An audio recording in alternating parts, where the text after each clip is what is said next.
Hello friends, आज हम लोग रविन्द्रनाथ टैगोर जी की लिखी एक पोएम डिस्कस करेंगे जिसका टाइटल है लीव दिस चैंटिंग। और ये इनकी पोइट्री कलेक्शन गीतांजलि से लिया गया है, जो कि पोएम नंबर 11 है। He compose the Indian national anthem Jana Gana Mana. He is also known for his contribution as poet, essayist, painter, composer, novelist and philosopher. इनके कुछ निक नेम्स बहुत ही फेमस हैं जो कि जान लेना बहुत ज़रूरी है। गुरुदेव, महात्मा गांधी इनको गुरुदेव कहकर संबोधित करते थे। कवि गुरु, विश्व कवि, भानु सिम्हा जो इनका पेन नेम है, और रवि, ये इनके कुछ फेमस निक नेम्स हैं। इससे पहले कि हम लोग इस पोएम को डिस्कस करें, सबसे पहले जान लेते हैं कुछ रविन्द्रनाथ टैगोर जी के बारे में। He was born on 7th May 1861 in Kolkata, India, and he was died on 7th August 1941 in Kolkata. He was born into a very prominent Brahmo Samaj family. His father was Debendranath Tagore and his mother was Sharda Devi. अब बात करते हैं उस work के बारे में जिस work ने रविन्द्रनाथ टैगोर जी को first non European to win Nobel prize in literature बनाया। वो वर्क है गीतांजलि, जो कि इनका पोइट्री कलेक्शन है। और ये वर्क पहली बार 1910 में अपनी ओरिजिनल लैंग्वेज बंगाली में पब्लिश हुआ था। फिर इस वर्क का ट्रांसलेशन रविन्द्रनाथ टैगोर जी ने इंग्लिश में किया था 1912 में, जिसका टाइटल था सॉन्ग ऑफरिंग्स। इसी वर्क के लिए इनको 1913 में नोबेल प्राइज़ इन लिटरेचर मिला था और इसका प्रीफेस लिखा था W.B. ईट्स ने। गीतांजलि में टोटल 157 पोएम हैं जो कि 1910 में पब्लिश हुई थी, लेकिन जब इसका ट्रांसलेशन हुआ सॉन्ग ऑफरिंग्स तो उसमें सिर्फ गीतांजलि की 53 पोएम ही ली गई थी और बाकी की पोएम इनके अदर सेलेक्टेड वर्क से ली गई थी। सॉन्ग ऑफरिंग्स में टोटल 103 पोएम्स हैं। आई होप आप लोग को इतनी बात समझ में आ गई होगी। बाकी की इम्पॉर्टेंट पॉइंट्स हम लोग पोएम के एंड में डिस्कस करेंगे, जैसे कि इनके इम्पॉर्टेंट वर्क्स। अब शुरू करते हैं इस पोएम को। Leave this chanting and singing and telling of beads. Chanting का मतलब होता है जप करना, सिंगिंग का मतलब कोई भजन को गाना, टेलिंग ऑफ बीट्स का मतलब होता है मोतियों की माला जपना। आपने देखा होगा कुछ लोगों को रुद्राक्ष की माला जपते हुए या मोतियों की माला जपते हुए। तो यहाँ पे पोएट इन सब चीज़ों को कह रहा है कि ये ट्रेडिशनल वे ऑफ वर्शिप है और आप इन सब चीज़ों को छोड़ दीजिए, क्योंकि इन्हें लगता है कि भगवान को ऐसे नहीं पाया जा सकता। Whom dost thou worship in this lonely dark corner of a temple with doors all shut? यहाँ पे दोस्त का मतलब है डू, दाव का मतलब है यू। तो whom do you worship?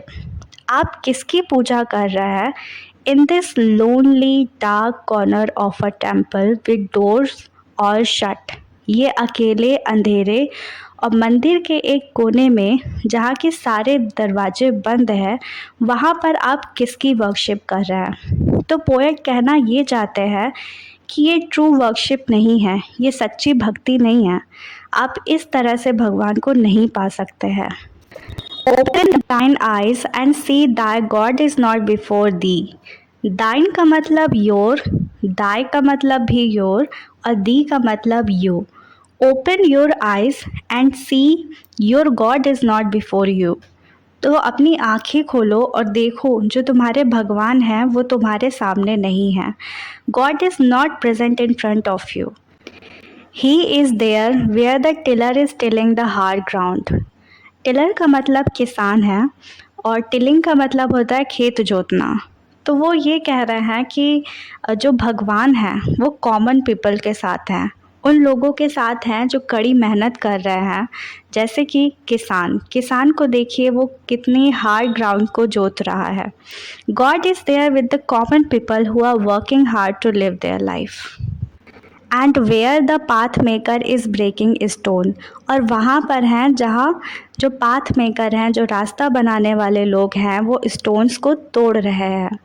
He is with them in शन एंड इन शावर। जो भगवान है वो उनके साथ है धूप में भी, बरसात में भी, मतलब हर सिचुएशन में भी, वेदर इट इज़ गुड और वेदर इट इज़ बैड, चाहे खुशी हो चाहे गम, भगवान उनके साथ हैं।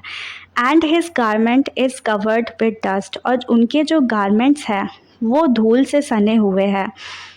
Put off thy mental and even like him come down on the dusty soil.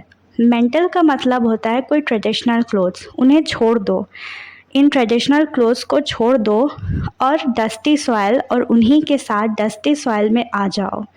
यहाँ पे स्पीकर कहना ये चाहते हैं कि भगवान किसी मंदिर में नहीं मिलेंगे और ट्रेडिशनल वे ऑफ वर्कशिप से भी नहीं मिलेंगे। आपको भगवान तभी मिलेंगे जब आप इन आम लोगों के साथ, कॉमन लोगों के साथ उनकी डेली वर्क में इन्वॉल्व होंगे, उनकी हेल्प करेंगे, तभी आपको गॉड की ब्लेसिंग्स मिलेंगी। नेक्स्ट लाइन में लिखा हुआ है डिलीवरेंस। डिलीवरेंस का मतलब होता है जन्म और मृत्यु के बंधन से मुक्ति, यानी कि मोक्ष। तो ये मोक्ष कैसे मिलेगा? Where is this deliverance to be found? जो लोग सोचते हैं कि पूजा करने से, मेडिटेशन करने से, चैंट करने से उनको मोक्ष मिलेगा, तो ये तो सच है नहीं। Our Master himself has joyfully taken upon the bonds of creation. Joyfully का मतलब होता है खुशी से या अपनी इच्छा से। तो भगवान अपनी ही क्रिएशन के साथ अपनी ही इच्छा से बंधे हुए हैं। He is bound with us all for ever. वो हमारे साथ हमेशा के लिए बंधे हुए हैं। Come out of thy meditation, तो अपनी मेडिटेशन से बाहर आओ। And leave aside by thy flowers and incense, और इन फ्लावर और इंसेंस का मतलब धूप बत्ती वगैरह, तो इन्हें साइड में रख कर अपनी मेडिटेशन से बाहर आओ। What harm is there if thy clothes become tattered and stained. Tattered का मतलब होता है फट जाना और स्टेन्ड का मतलब होता है दाग लग जाना। तो क्या नुकसान होगा अगर आपके कपड़े फट जाएं या उन पे दाग लग जाए? ये तो एक पॉजिटिव साइन बता रहे हैं स्पीकर कि ये जो फटे कपड़े हैं ये तो एक पॉजिटिव साइन है कि आपने अपना काम बहुत ही ऑनेस्टी और full hard work and dedication के साथ किया है, जैसे कि किसान और पाथ मेकर्स करते हैं या कॉमन पीपल करते हैं। लास्ट लाइन पे लिखा हुआ है meet him and stand by him in toil and sweat of thy brow. Thy का मतलब योर, ब्राउ का मतलब माथा, स्वेट मतलब पसीना, टॉयल का मतलब कठिन परिश्रम। तो उनसे मिलिए अपने कठिन परिश्रम और अपनी मेहनत से।